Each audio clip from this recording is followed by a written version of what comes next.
Okay, so let's talk about my latest build, which is this sliding barn house door.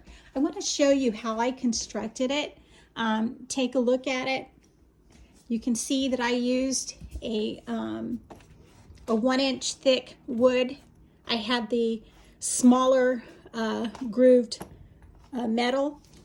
But what is the basis for the door?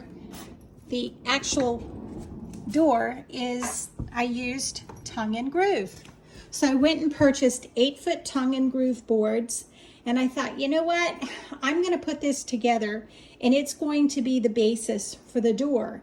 And then I'm going to trim out the opposite side that I want to show off, that I'm going to look at, and that would be the inside of the room. That you can reverse that. If you were to build a door, you can put your decorative to whichever side you want, that you're going to enjoy most looking at. So I chose to use this what is that, a 4-inch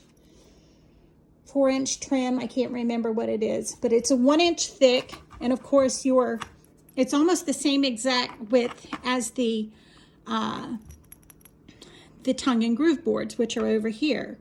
And so I trimmed it out with this, and then I took tongue and groove and I trimmed off the sides of the tongue and groove, the excess tongue and groove, and I put that here and at the bottom. I wanted to put a third piece up here, but I ran out of it, and I thought, you know what? I'm just going to go ahead and use what I have, and I had some leftover trim out in the garage from a cargo trailer conversion build. Now, when you construct these, of course, you have to know ahead of time what size bar you're going to use. And I wasn't thinking, but when I initially put the door together, I drilled the holes right here, and then I put it up and I thought, my bar's not long enough. And it took me about 3 days to think about it. And I came to the conclusion, you dummy, all you have to do is move your rollers closer to one another. So I went ahead and added scrap wood to give me support here. I would have taken it all the way down perhaps, but I didn't have enough. But as it turned out, what I did have looks better than if I had taken it all the way down. So we went ahead and I moved those closer together. And of course, now I can take down that, excuse me, that extra piece on the end that I added, thinking I was going to have to order a longer, whatever. You know, sometimes you just really have to sit and think something through. Unlike me, I'll get started, I'll have a general idea, and I'll draw it all out, and I'll map it out, and then I get to building, and then I realize I didn't think of this detail or that detail. But it was simple, folks, to do. Now, some people would use a nailer gun, but because whenever I build something, I'm always thinking about repurposing it. I'm always thinking about, well, if I ever wanted to take this thing apart, it'd be so much easier to just unscrew it, which is why I did not glue the tongue and groove boards together. Now, if you were going to build a door that's going to be permanent, that you know is never going to change, you're never going to have to pull it apart, you know, you would want to put a bead of glue inside that before you push those pieces together. But everything that I build, I always have the idea of one day repurposing the material. So I used screws. I did not use glue, and it turned out just fine. I haven't put any stain on it.